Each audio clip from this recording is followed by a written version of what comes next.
There's only one thing we can do to thwart the plot of these albino shape-shifting lizard bitches. We're going to talk about the evolutionary mind this morning. It's the topic of our book that's just coming out at the moment. And it prepares the way for thinking about the change in consciousness at the millennium. Obviously, what happens at the millennium is something to do with our minds. It's not as if the laws of nature are all going to change at the year 2000. It's a mental event, a social event, a cultural event. And we're going to start this morning by talking about the evolutionary context for it. Our book, called The Evolutionary Mind, comes at a time when there's a tremendous amount of interest in evolutionary psychology. Psychologists in the last 5 to 10 years have discovered Darwin, and I keep meeting psychologists who speak to me with that sort of enthusiasm and bright-eyed quality of the new convert. They've seen the light, they've discovered Darwin, and I wonder why, as a biologist, they haven't discovered Darwin a long time ago. Darwin, after all, opened up the field of evolutionary psychology with his book, The Expression of Emotions in Man and the Animals.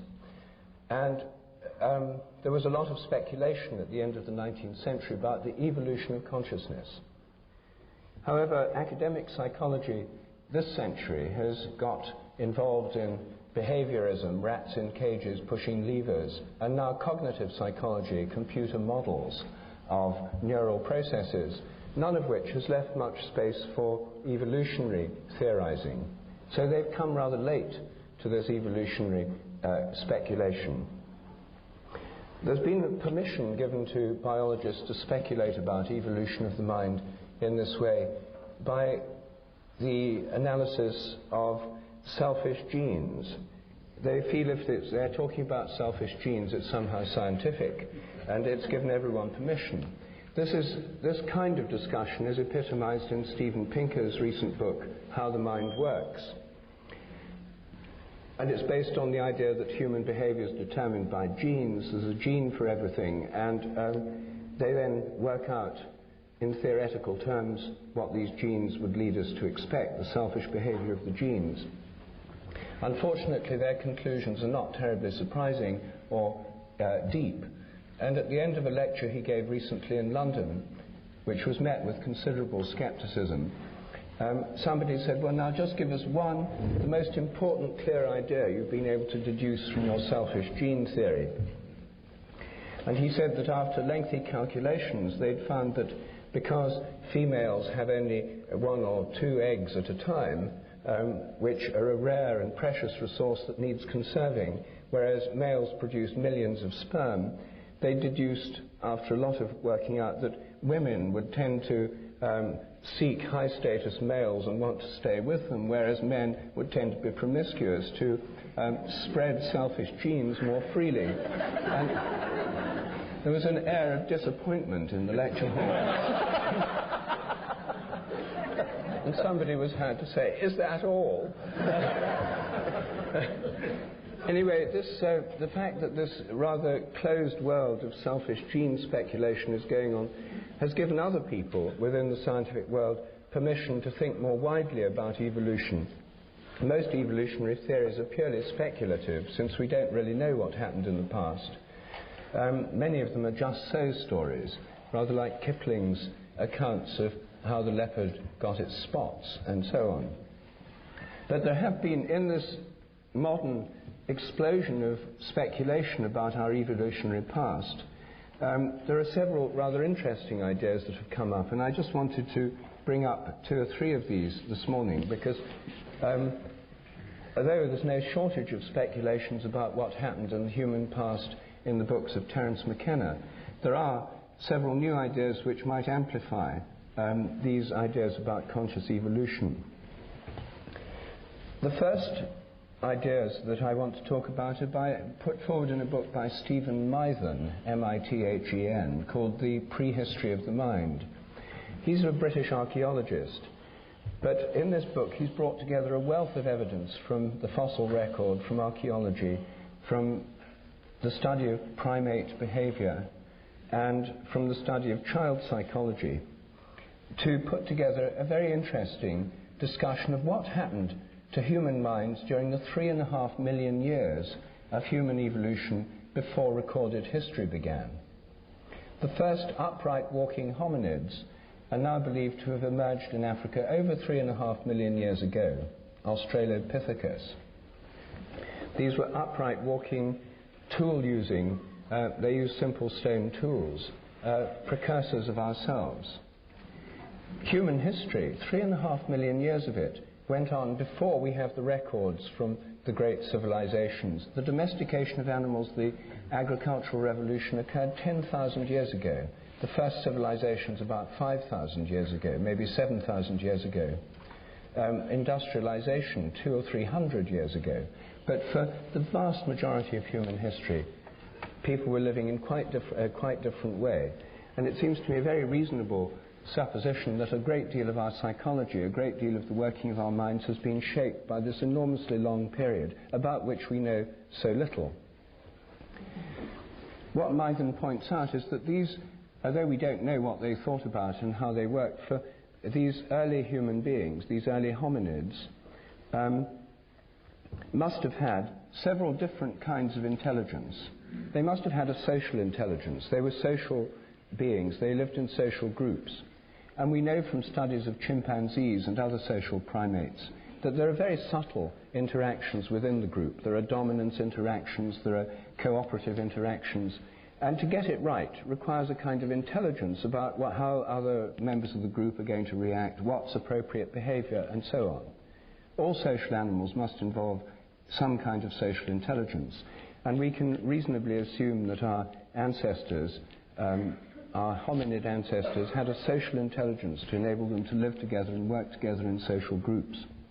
They had a technical intelligence that enabled them to make stone tools and maybe other technical devices or technical things, maybe fibers and string, which haven't left traces in the archaeological record.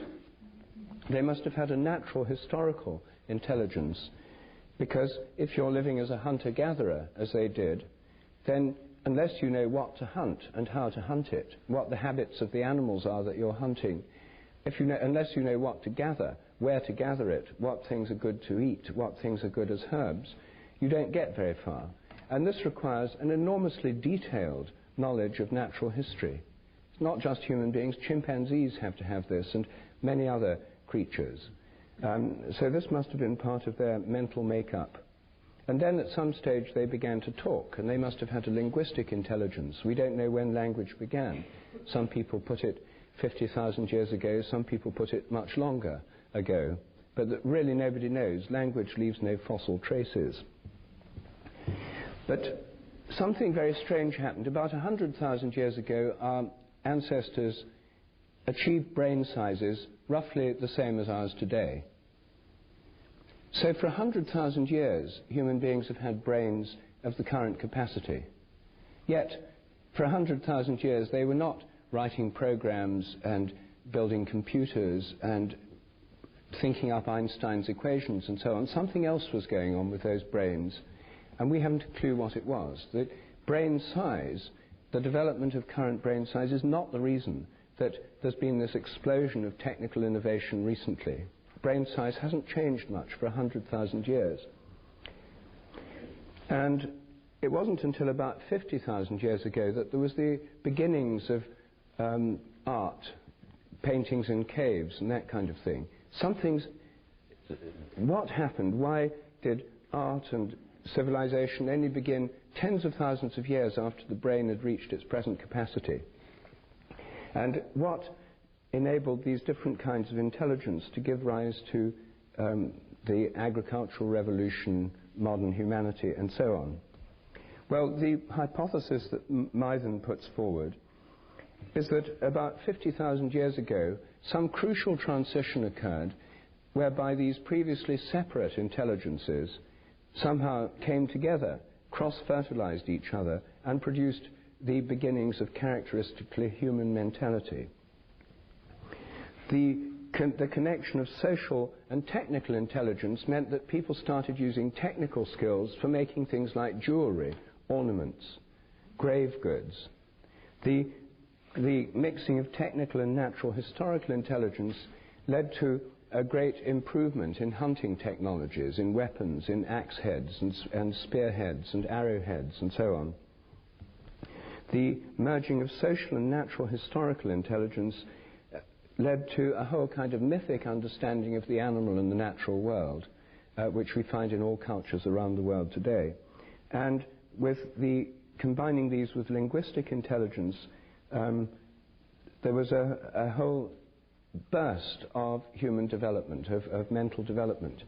He compares this to a cathedral. A Romanesque and Norman cathedral has side chapels almost sealed off from each other with no interaction, whereas the great Gothic cathedrals sort of open up and all these different things can mix together. Somehow he thinks this transition 50,000 years ago was associated with the origin of religion and seems to have been based on a sense of human connection not just with the earth but with the heavens. When I asked Mythen how he understood this to have happened, especially given his chosen metaphor of the cathedral, I said, do you think there really was a breakthrough from some extraterrestrial intelligence into the human realm at that stage, since all your evidence points to it? And he said, of course not, that's impossible. And so I said, how do you know it's impossible? Since everybody all around the world, according to your own evidence, seems to have undergone this transition, it seems to have shaped human mentality as we know it. He said, oh yes, he said, well, the very fact everyone believes it shows that this is an incredibly persistent illusion.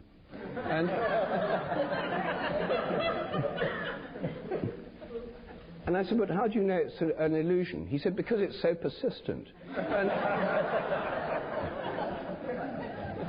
I said, surely you can have things that are true that are persistent too. He admitted in the end it was just a matter of opinion. But everything he said points towards some breakthrough to another realm of consciousness around 50,000 years ago, and something that happened with human groups all around the earth.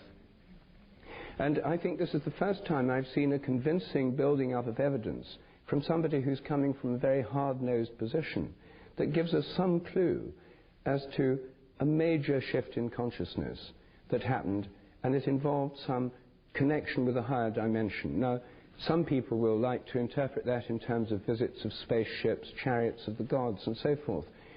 I think that there are many other ways of thinking about it, and I can guess that Terence will be able to suggest at least one. Consider it done.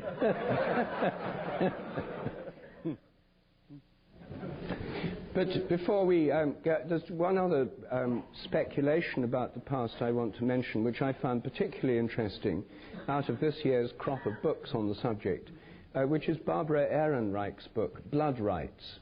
She's an American writer based in New York, and in her book, Blood Rights, completely changed around my idea of human prehistory. What she shows very convincingly is that our image of man the hunter striding forth onto the African savannah about 3 million years ago is, in fact, pretty implausible. Human beings were small, they couldn't run very fast, they weren't particularly strong, their tools were extremely primitive. It's much more likely that for most of human history it was not man the hunter, but man the hunted. In fact, most bone remains of early hominids show the marks and scratches and tooth marks of large cats on them. Human beings were on the African savannah with lots of game, but also with lots of big predators. They were extremely vulnerable. And a great deal of human mentality, she argues, was shaped by millions of years of being preyed on by large predators. It wasn't until about 50,000 years ago that there was an improvement in hunting technologies all around the world, whereby human beings could indeed become fairly effective hunters. But for most of the 3.5 million years of hominid history, it was man the hunted. She shows very interestingly that this sheds light on many religious traditions, because in many religious traditions there's the idea of the victim, the sacrificial victim. If you're a herd of wildebeest or baboons in a group out in the desert, and a predator approaches, the predators usually attack isolated members of the group, the old, the young, or sometimes the young males who are defending the group on the periphery. Those are the ones that get killed first. And when they've killed one of them, they start eating it, and very often the rest of the group then relax, and they often stand round and watch the predator eating the prey, because once they've got one victim, they're not hungry anymore, they're not interested in the rest. So one dies for the sake of the rest. This is a simple fact of predation. And she shows that this pattern, the idea of a sacrificial victim that dies for the sake of the rest, is deeply embedded in our consciousness as an archetypal pattern based in this biological fact of predation and the fact that we were preyed upon. She also shows that most of the early visions of gods and goddesses were in the form of carnivores. Even Jehovah is a carnivore. The story of Cain and Abel, where Cain is a farmer and offers the fruit of the earth to God as a sacrifice, and Abel is a herder and offers a sheep. God prefers the sacrifice of Abel. He prefers meat to vegetarian diet, and that's why Cain kills Abel. He's jealous. And so this carnivorous quality of the gods is associated with images of the gods in association with predatory animals. She then goes on to show that whole nations identify with predators as a kind of justification for war-making, where the whole nation becomes like a predator. The symbol of England and many other countries is the lion, of America, of the United States, the eagle, and so on. All around the world you find these predatory animals as national emblems. Well, I think her insights are particularly interesting, and because of this long history, it shows so much of our mythology, religious structure, and fears are related to this long period of being preyed on. She shows the fantasies, the nightmares of young children in modern cities like New York until they're about 5 years old, and not about child molesters and realistic fears, or at least the fears their parents have. They're about being eaten by monsters and wild animals. This is what most children's nightmares are about. And this would go back to a long period of history. So here we have two ideas, Maiven's ideas and Barbara Ehrenreich's ideas about early human history, which would give memories. I would think of them as memories in the collective memory through morphic resonance. Jung would call them collective archetypes in the collective unconscious. Things which are built into our past, our memory, that have shaped the way our minds are today, of which we're largely unaware, because our normal study of history begins with the civilizations of the Near East, with Egypt, with Greece, Rome, and so forth, and leaves out the previous 3.5 million years of human history, which have really done so much to shape our evolutionary nature, and therefore condition the way we respond to each other today and in the future. I think that our evolutionary history is rooted in the past, but I've been reading on my journey here this novel, On the Edge, just published in England last week by Edward St. Aubyn. It's set in California. The crucial scenes occur in Esalen. And here's a conversation going on in the hot tubs on page 130. According to Terence McKenna, said Flavia, who happens to be a genius instead of an arrogant British jerk,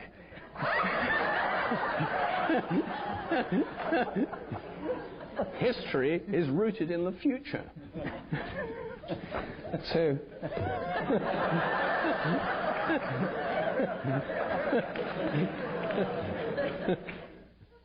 can I jump in? Well, first of all, let's just assume that I've responded to this with the usual rap about diet, mushrooms, so forth and so on, that if you know anything about my work, you have heard ad nauseum, ad infinitum. So just go past that and say, and remind you, Rup and I have not really had a good conversation for 20 months, but I guess arranging ourselves according to the demands of the morphogenetic field, we're sort of thinking along the same creodes, because in my trying to understand at greater levels this moment of transition 50,000 years ago, or this moment of breakthrough, what exactly were the elements and how did it happen? I've sort of come very close to this area that Rupert's indicating this morning, because I can't help but notice that a successful predator must think like prey, that there is this peculiar intellectual symbiosis that goes on between the predator and the prey. And hunting cats, top carnivores, I think, internalize the behaviors of their prey. Well, at the very dawn of the emergence, of the evolutionary emergence of mind, the central human figure in that equation is the shaman. And the shaman at the high Paleolithic stage is essentially a kind of sanctioned psychotic. In other words, able to move into states of mind so extreme that their immediate social efficacy is arguable. And to condense that into common English, what I mean is the shaman is a person, a designated member of the social group, who can mentally change into an animal, who can become so animal-like that other members of the social group are appalled and draw back. And so in a weird way, at this fractal boundary where human consciousness emerges, the first human consciousness was not human at all. It was a human ability to model effectively the thinking processes of other predators. With mathematical models. With mathematical models and precision, yes. And so, yes, what we're talking about when we're talking about hunting is we're talking about strategic thinking.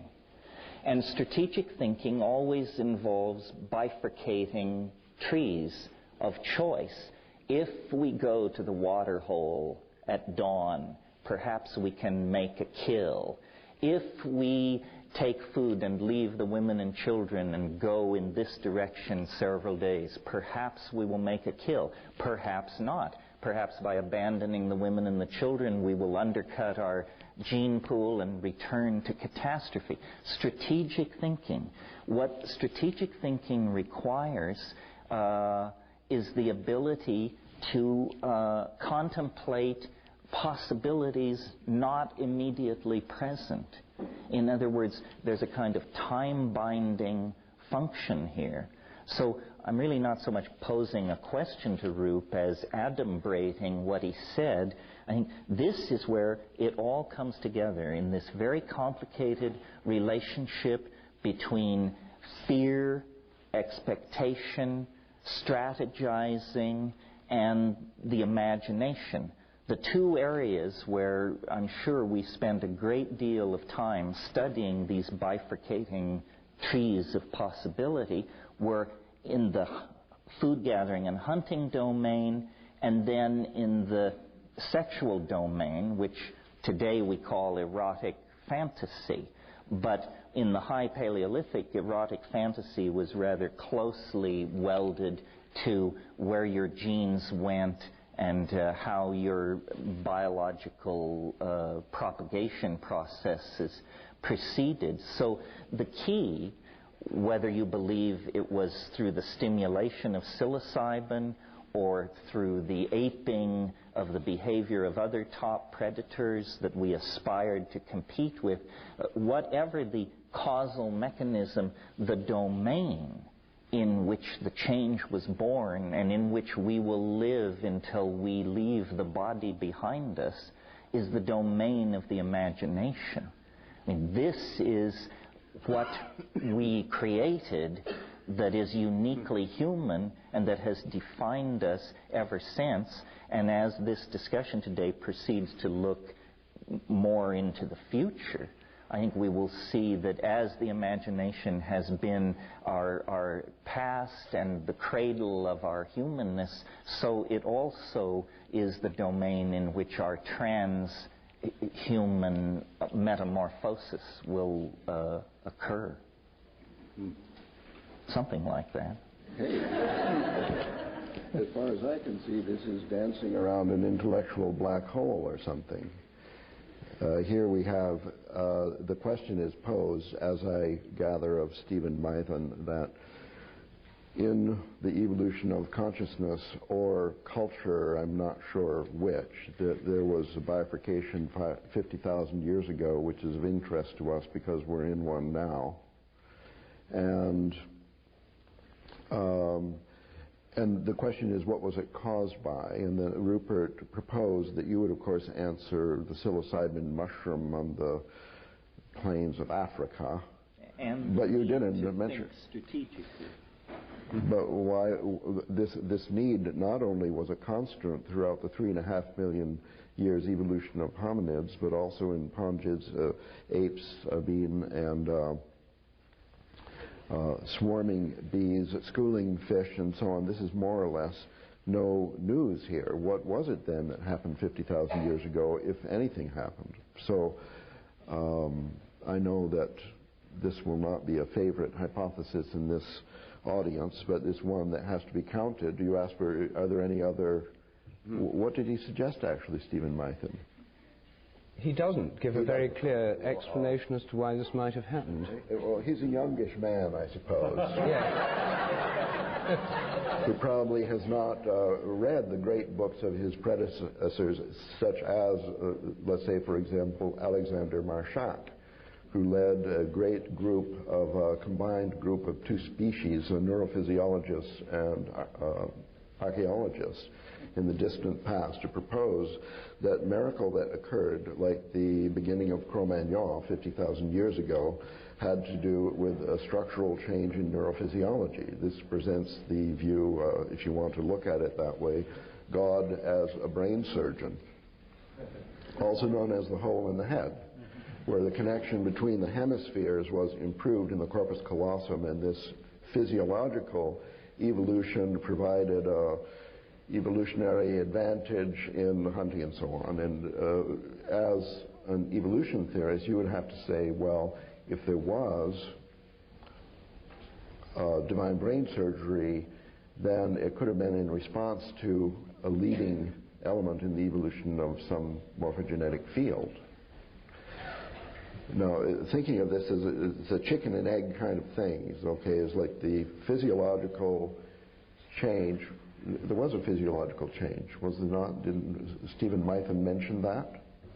Well, you can't from skulls. All you've got. Oh, you can. No, you can. That's the whole point, that these skulls have been examined microscopically by Alexander Marchak, and the changes in the skull, morphological changes, sharply divide that particular event.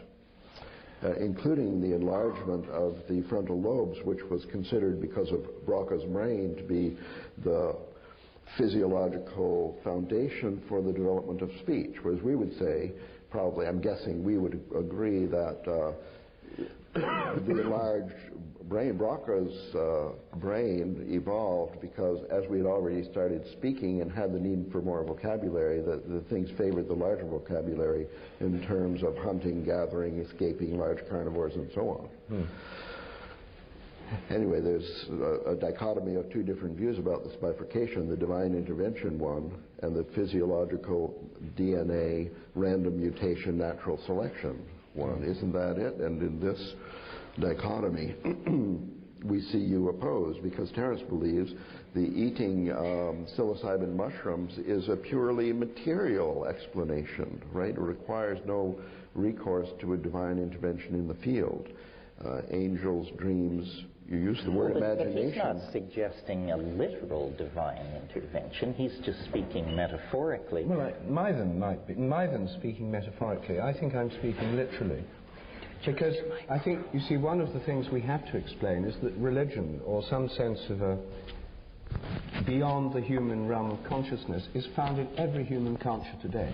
in some sense, in some way or another, a world of spirits, a world of angels, of gods. But to explain the universal distribution of this as part of traditional human thinking requires at some stage in the past there have been an awareness of this other realm of consciousness. Now, this is not incompatible with psilocybin or any other drug hypothesis, because those might have kick-started this connection with another realm of consciousness. But if we assume that today, all over the world, shamanic cultures and all other cultures have the sense of other levels and other kinds of conscious entities beyond the human level, some in animal forms and some in forms way beyond that, we have to assume that at some stage in the past there was a linking with these other realms of consciousness, whatever they are. Not just metaphors, not just archetypes in the collective mind, but forms of consciousness that might well, and I think actually are, out there. Well, in trying to think conservatively about the possibility of a non-human local intelligence, it seems to me that in a way nature herself presents as an intelligence, that the understanding of nature is the understanding of complex integrated systems of such complexity that to deny them consciousness is just a reluctance of the reductionist mind, that for anyone not burdened by that prejudice, it's self-evident that nature is alive, cognizant, responding. It's interesting that really all it seems we can agree upon here is that the time frame is roughly 50,000 years. Well, so a whole bunch of things are triangulating on that moment. One could say, as I've argued, that it was the eating of psilocybin mushrooms. You could make a more general statement and say that was a subset of the consequence of an omnivorous diet. But if I may, sure. Where exactly were these mushrooms 100,000 years ago? Well, the way I think about it is there was an incremental involvement that had punctuated breakthroughs in it. In other words, the slow meeting of mind, mushroom, social complexity, acoustical abilities linked to neurophysiological states didn't just smoothly proceed. It all came together, but then at a certain point it gelled. And this is this 50,000 year point where social understanding, technology, linguistic repertoires, depth of diet, Well, you're clinging to this material stuff. I think it's about time that we... Well, there will be a material component, here. Even if you believe angels descended from on high. Well, I suppose that, you have the software that draws the novelty wave. You're a novelty theorist. We might appeal to novelty theory as an explanatory strategy here, a cognitive strategy in dealing with the bifurcation 50,000 years ago.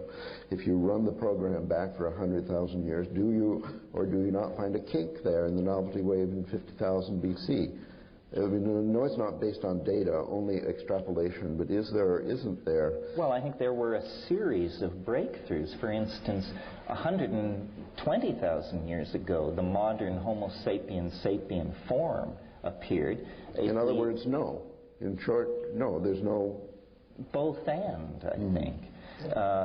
The invention of writing 9,000 years ago was an enormous breakthrough. But all of these things proceed out of the further integration, complexification of the nervous system in connection with the function of the imagination. Believe this, that you're presenting yourself as a conventional materialist evolutionary theorist. The Galactarians who built the mushroom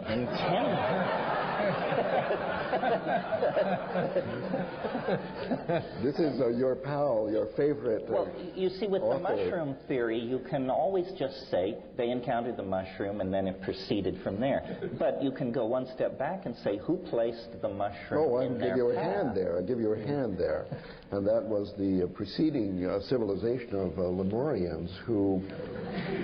What's What's wrong with Lemurians? They died out at that point because they had poisoned the environment with toxic chemicals and created global climate warming, which resulted in a drying of the desert, the Sahara Desert, from which sprung forth a bloom of psychedelic mushrooms that had been hiding under the surface previously because it was too wet. That's why. The loud hum I hear is William of Ockham spinning in his grave.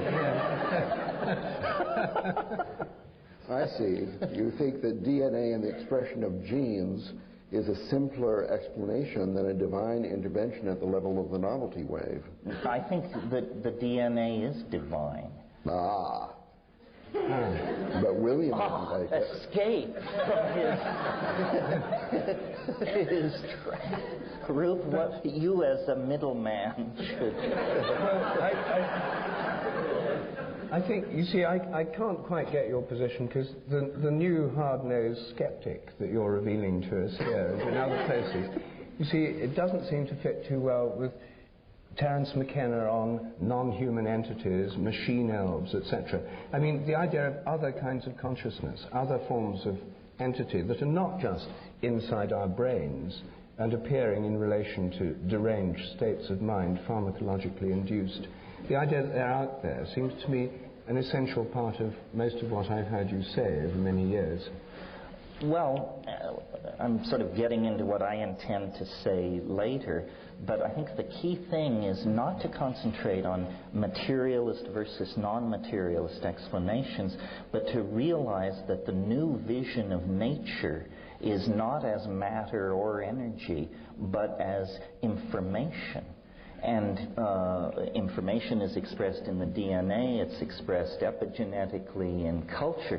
What's happening is that information was running itself on a primate platform, but evolving according to its own agenda. In a sense, we have a symbiotic relationship to a non-material being, which we call language. And we think it's ours, and we think we control it. This isn't what's happening. It's running itself. It's time-sharing a primate nervous system and evolving toward its own conclusions. Now I've just shot my talk. And it's so early in the morning. Yes, well, this is this damn drug I'm drinking. It makes you give it all away too soon. But I think, I mean, the discussion so far has been remarkably earthbound. And if we assume that information is not confined to this planet, if we, to put it in your information terminology, if we assume that consciousness is not limited to the Earth, if we assume that there are not only conscious beings on other planets, but also that other elements of the universe, like stars, suns, galaxies, may have minds or consciousness, which I do assume, then it becomes very likely that at some stage a consciousness on Earth could link somehow with those higher forms of consciousness. Who knows how? Maybe by something like interplanetary telepathy, something of that kind. So if there's some link of human consciousness with other forms of consciousness in the universe, then when that contact was established, there would be a big transition. That it could have been propelled or kicked off by drugs, it could have be kicked off by some mutation that led to more nervous interconnections. But when it happens, this connection with other forms of consciousness would transform human nature. Yes. And it would fit with the facts, because there's a belief in this. You see, now we're off the planet at last. Can I remind you, Terence, of a quotation from the front pages of your first book, speculating that mushroom spores are intergalactic travelers, that they have a hard case impervious to ultraviolet rays that enables them to float on the galactic wind from planetary system to planetary system, bringing us, as Rupert suggests, linguistic communications from other life forms, including immaterial life forms that they've been in conversation with in the past. I think that this is an approximate summary of your preface. But notice how materialist and space and time bound that hypothesis is. I could agree with everything Rupert said. I think now our intellectual toolkit has been enriched by the virtual confirmation of the idea that there is a Bell-type non-local aspect to the universe. So I do think we're in contact with all intelligence in the universe through the Bell non-local connection, but that means that it has no historicity, this connection. It has always been there, complete and entire. So why there is a sense of progressing toward it or it erupting through into normal earthbound affairs is not because someone in the Andromeda galaxy makes a decision, now we will reveal ourselves to the earthlings. It's that the antenna system and the nervous system of the earthlings evolved through a point where suddenly this became self-evident. Well, now we're coming to the question for the first time in the enlarged context in which we have not only all space but all time informing us. And here I may remind you of Father Bede's letter, which is quoted in the last chapter of our new book, where he challenges us to consider the mystical element, which he describes as more or less in the language of David Bohm's implicate order, that all time and all space is somehow exists as a interconnected ball of intelligence, which is let's just assume such a thing. Nevertheless, the science of our colleagues is more or less a true story of evolution, that there was a change, that language did come upon us in a certain moment, that before that moment we didn't speak, afterwards we did, and so the question arises, and I think this is, in my interpretation, the question we started with here. How could it be that with or without a divine intervention that there is this more or less linear progress in human intelligence, culture, capability, tool using, and exponential population growth that is correlated without any causal implication with the descent of the novelty wave? Why do we have this peculiar artifact? This is an observational fact that there is this increase in complexity in civilization, apparently looking for a spectacular transformation, which we are associating with the word millennium now. What's going on? Well, novelty theory would just say the universe is a complexity conserving engine. Whatever complexity it achieves by any means, it makes that the platform for a further thrust into deeper complexity.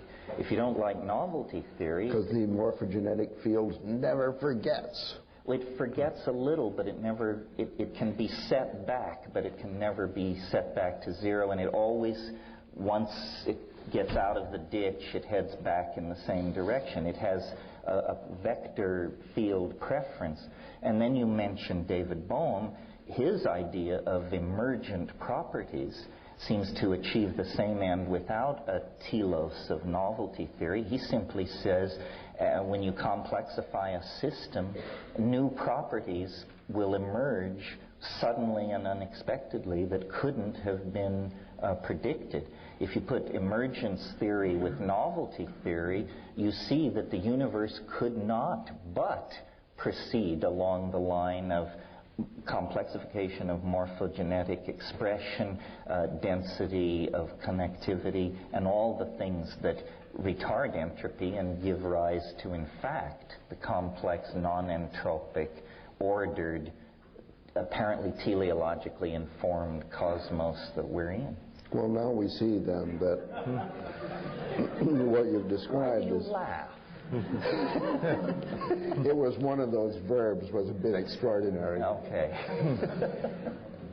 That there is then revealed a kind of evolutionary theory as a cosmological hypothesis. This is a theological position, basically, that there is a timeless, implicate order, and there is life on planet Earth and in the rest of the universe, which evolves according to this theoretical rule by an increase of complexity When something is revealed, there's a development. It's not forgotten. It builds upon that. And this mystical unit, while knowing all, is not telling all, but revealing gradually, because just that's the law of life as we know it. In Is that what you're three-dimensional saying? space and time. With Rupert and I, really, from my point of view, the only difference between the morphogenetic field that he has enthusiastically proposed and the ideas of novelty theory is, for Rup, it's pushed from the past. For me, it's pulled from the future. Well, but that's what Teddy was saying in this book. Well, but what you get in the end of the day is the same thing. It's just a matter of preference and how much of orthodoxy you want to grind against. The phobia against telos is an artifact of 19th century deism and doesn't go very deep. You described the complexification of the universe as self-evident, and I believe it is self-evident. And the failure of science to address this is what makes it so frustrating and imprecise so late in the game. But the trouble with the emergence view you've been putting forward is that it's still very earthbound. You see, there's obviously been a major emergence of complexity in human culture. There's also been a huge emergence of complexity in the Amazon jungle and the Malayan rainforest, arguably far greater than anything we've achieved through technology, and millions of species of beetles, insects, plants, and so forth. But it seems to me that long before all these things happened on Earth, we've got the possibility of much higher levels of consciousness outside the Earth. And as you know, I'm a devotee of the idea of the sun as conscious. And the stars. If you take the materialist view that consciousness interfaces with the brain through complex electromagnetic patterns of activity, then those on the sun, which we're learning more and more about every day, have unbelievably complex chaotic patterns, resonant patterns of acoustic waves going through the sun, polar reversals every 11 years, resonant patterns of electromagnetic waves. My thinking about this was much influenced by a science fiction novel by Fred Hoyle, published in the 50s, called The Black Cloud, where Fred Hoyle shows that to imagine intelligence necessarily grounded either in copper wires and computers or in nerve cells and brains is a limitation of this. So you could have an intelligent system working through a plasma, an electrically charged cloud, and indeed, I think, through something like the sun. So if the sun is in fact conscious, if stars have a kind of consciousness, then of course it raises questions, well, what do they think about? What do they do with this consciousness? But it's very likely that the kind of consciousness they have would be at a vastly higher level than our own. So when we're talking about the emergence of higher consciousness in human beings, it's not as if for the first time in the universe some higher level of consciousness emerges. It could be that for the first time in the history of the solar system, our minds somehow contact the sort of intelligence, much greater intelligence that exists out there. And because I think it's possible to think of the stars and the sun as conscious, and then galaxies as conscious, you don't need to go straight beyond the universe to the divine mind. There's plenty of lower level minds than the divine mind that could be out there. And of course, traditional views of spirits and angels tell us that there are many, many, many innumerable levels of intelligence beyond our own within the galaxy, many associated with the stars. So we don't necessarily have to have the idea it's all happened and emerged on Earth through a complexification. We can have the thing, we reach a point where there's like a spark passes between a terrestrial consciousness, a human one, with more interconnected halves of the brain, people in the first throes of mind-boggling mushroom trip, etc. But somehow, whatever happens, there's this, like a spark, a connection established. And it seems to me that this hypothesis has the great advantage of actually accounting for what's believed all around the world, namely that there is some connection between human intelligence and that of the sky. Because in terms of imagination, you see, predators and we human beings were both predators and prey. But so are lots of other animals, and presumably any hunting animal has to have the imagination and the ability to identify with the prey. In fact, René Thom, years ago, produced a mathematical model of predator and prey, where there has to be a kind of internalization of the prey in the predator's mind in order to get the right strategy. This is not specifically human, and it's not enough as a basis of the imagination. I think this connection with realms beyond the human would give such an enlarged scope for imagination that to take literally what so many people around the world say in their myths seems to me the simplest hypothesis. Well, I'm more friendly to this idea of non-biologically based forms of consciousness than I was the last time we talked, because of this fact I mentioned, that I now think wherever there is a sufficiently complex informational environment, the functions of life, self-replication, etc., mutation, adaptation, can go on. But obviously most of the intelligence in the universe would be utterly incomprehensible to us because it is so different.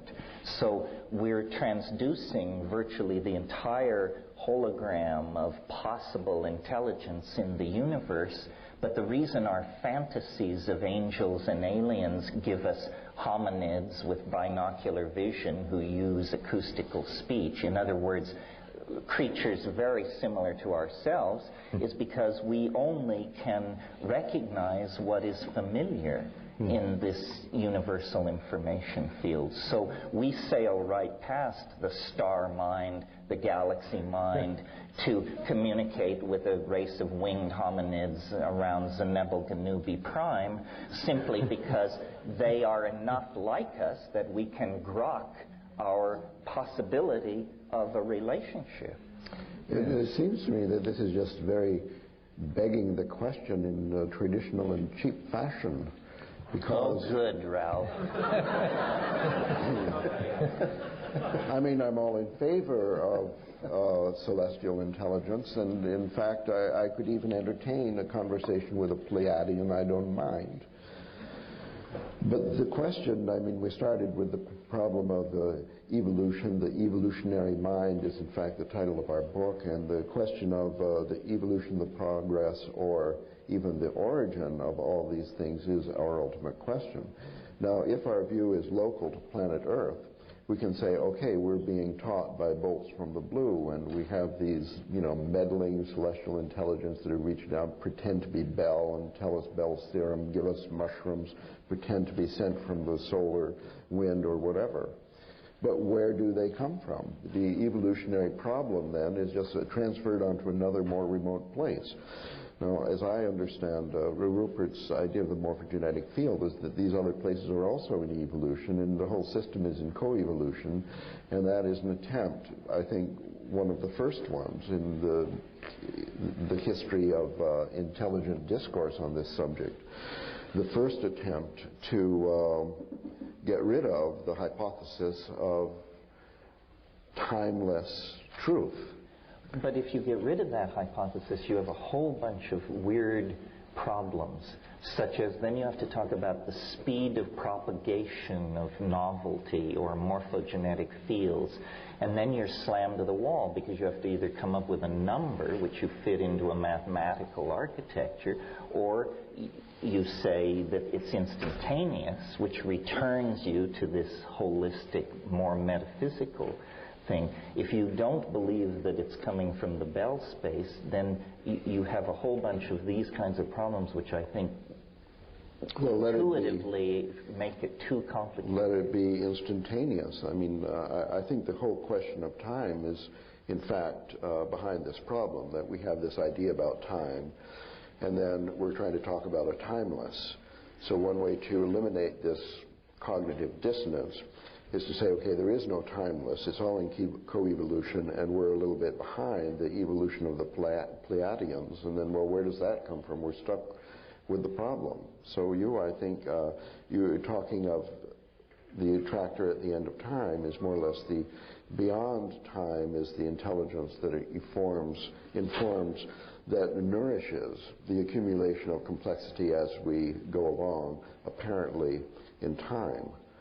Well, I think the attractor is complete in and of itself in another dimension. The process of history and biological evolution is the growing complex enough to grow toward the thing and understand it. So is our process of growth then nourished or not nourished by some flow of something that comes from this attractor at the end of time in another dimension?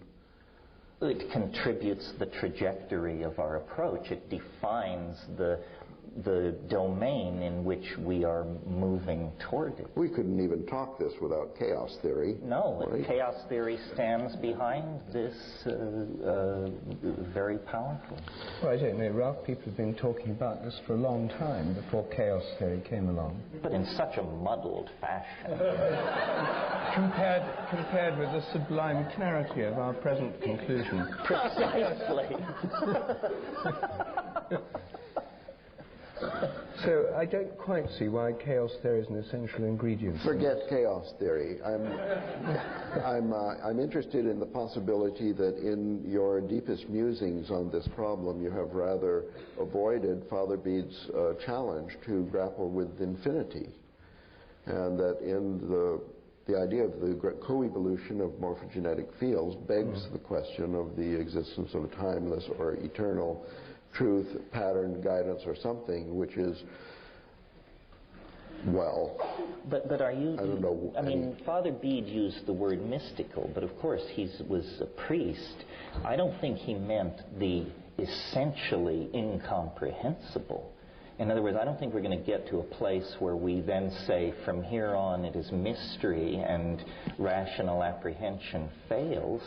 My notion of the mystical is simply that which remains to be understood, and there will always be a residuum of mystery in principle, but in principle it is not mysterious. No, I think I don't agree with that. I must say, I think thought you might not. No. Well, we'd soon be out of business if we're talking at the edge of the unthinkable, if we actually, everything suddenly becomes thinkable. Even in principle?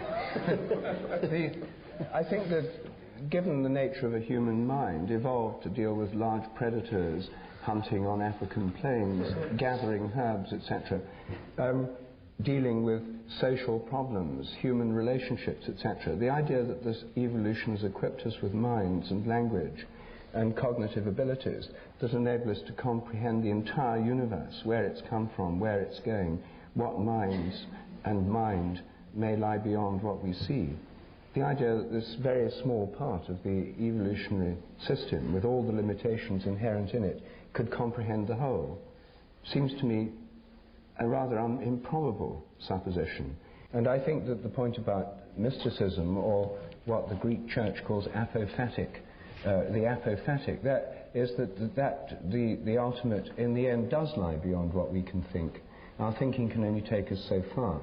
And this isn't just because we haven't got enough professors of mathematics yet, and it's only a matter of bigger computers and so forth. That there are grave limits on how far a very limited and evolutionary bound conceptual apparatus can take us.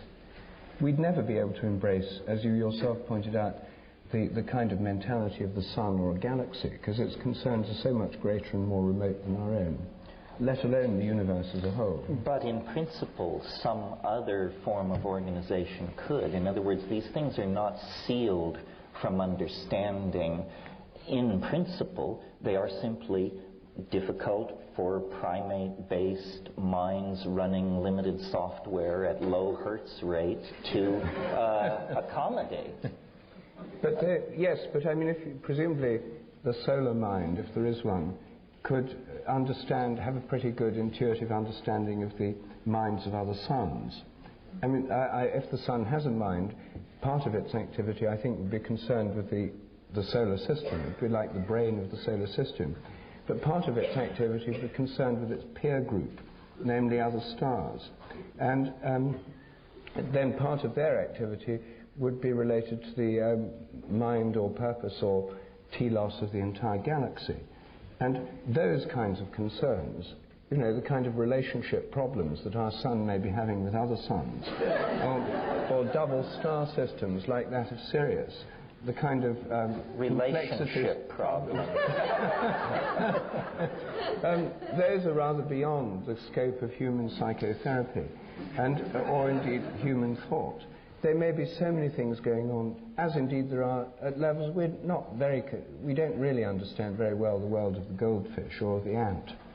So there are certain limitations which I don't think are just a temporary limitation on what we can conceive or imagine. Well then, until we run out of energy to conceive and imagine, are we conceiving of the solar mind, if it exists, as evolving or fixed? No, it must evolve. It must evolve perhaps on a different time scale, which is the time scale of relationship in their own community, Yeah. which is the 15 billion year time frame since the Big Bang. Is that what you're thinking, that we're coming to the crux of it here? I think the evolution of the solar mind would be related to what happens here, because we're part of the solar system. And I would assume that because all planets and everything that's happening within the solar system feeds back and influences the solar mind, that it would somehow, it's not just the mind of the sun, it's the mind of the solar system. But it's evolving since the birth of the Milky Way and the That's right. And Roman candle. what's going on here is part of its evolution. We're within it and contributing to it. So the morphogenetic field then of the all and everything had a birth moment with the Big Bang. Is that what you're thinking, or? Well, I'm assuming that if we take the Big Bang theory to be, if we assume there was a Big Bang, I know you're very skeptical about the Big Bang, it's only a story, it's a myth. But if we take this creation myth of modern science, then that must be the birth of the field of the whole system. Yes. And modern physics in the unified field theory, superstring theory, tries to explain how you start with a unified 10-dimensional field that then evolves the other fields of nature within it. Well, so we thought that's standard physics. I mean, that's not part of my particular view of things. No, but the consciousness of this all and everything, I mean, the solar minds contribute to the consciousness of the Milky Way, which is one galaxy, which then has the psychotherapist in its relationship with the nearby galaxy. Yes, in the galactic cluster. And actually there's a synchrony of thought due to the fact that Bell's theorem connects them from the Big Bang and so on. But isn't all you're saying is that the universe is a modular hierarchy from atom through cells, societies? I'm challenging you to answer where the morphogenesis comes from that leads to a complexity and things like the birth of life, if it's simply the co-evolution of a physical system since the Big Bang. Novelty theory has answered this question.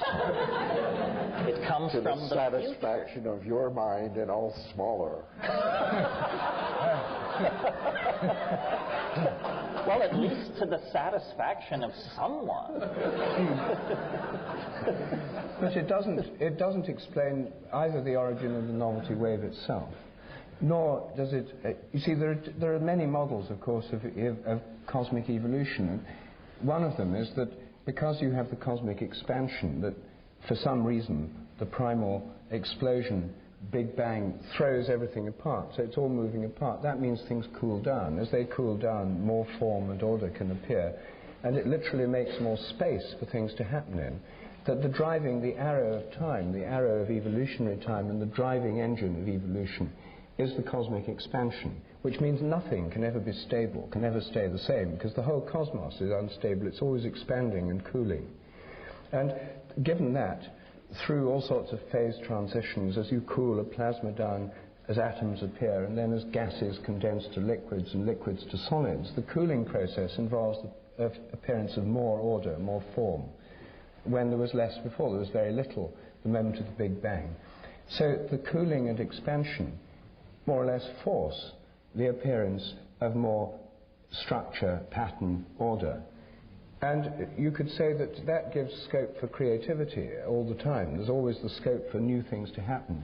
And it's a long-standing debate among evolutionary theorists as to whether this is following a pre-established plan or being drawn towards an already existing future goal, or following a pre-existing set of laws or rules like the novelty wave, or whether it's all being made up as it goes along.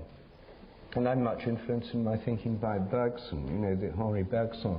In his book Creative Evolution, He very strongly defends the idea it's all being made up as it goes along. That doesn't mean to say that around the evolutionary process are not minds and imagination, but it makes the creative process of evolution more interesting rather than less, because it's not decided what's going to happen next. There are imaginations of many levels, including human imaginations, at work here, looking at alternative possibilities. New things happen, and then what happens next depends on what's happened already, and the new possibilities of imagination that open up, but without the goal being fixed in advance. No, I have no problem with that. I don't see how, for instance, someone could hypothesize that all the laws came into existence simultaneous with the Big Bang. For example, did the laws of gene segregation come into being a billion years before biology existed anywhere in the universe? That seems naive and preposterous. Whitehead had this idea of what he called the aboriginal God. What we call natural laws are simply habits of a very ingrained sort, and habits can change, and in more dynamic regimes, a mind, a society, habits can change overnight. So what is given is that there shall be ever greater complexity. What is not given is how this complexity shall arrange itself, or what the final end state will be. It's a story that's being told as it unfolds. It's a game whose one of the rules of which is the rules can change. How are we doing here time-wise? Good. Good. Okay. Real good. Good.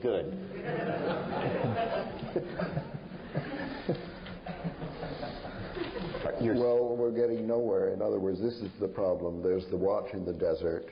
It's ticking by itself, or God put it there, we don't know. The question posed at the beginning, we actually haven't progressed at all in settling, although it looks like there's a kind of convergence in that. Is this right? Everybody's sort of given way. We've actually made some progress.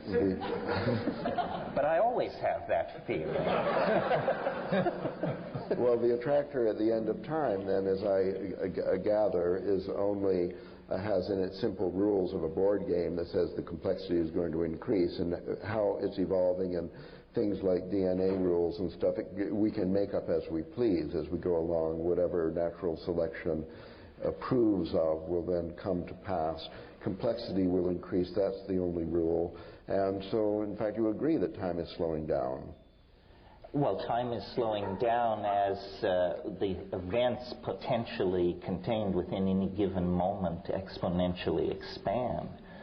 In other words, we're sort of in a situation of a spaceship falling into a black hole. From the point of view of a distant observer, the spaceship falls into the black hole, there's a flash of hard radiation, and the story is over. From the point of view of the people on the spaceship, the relativistic stretching of the timeline means you fall forever, and you never reach the conclusion. So, in fact, the consummation of the universe may be only 14 years away, but there may be enough time between now and then to reiterate the life of this universe a trillion to the trillionth times.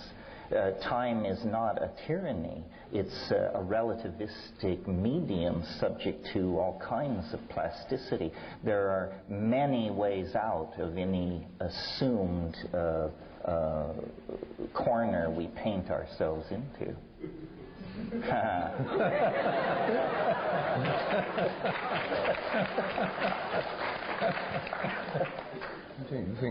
I think we've ground to a halt.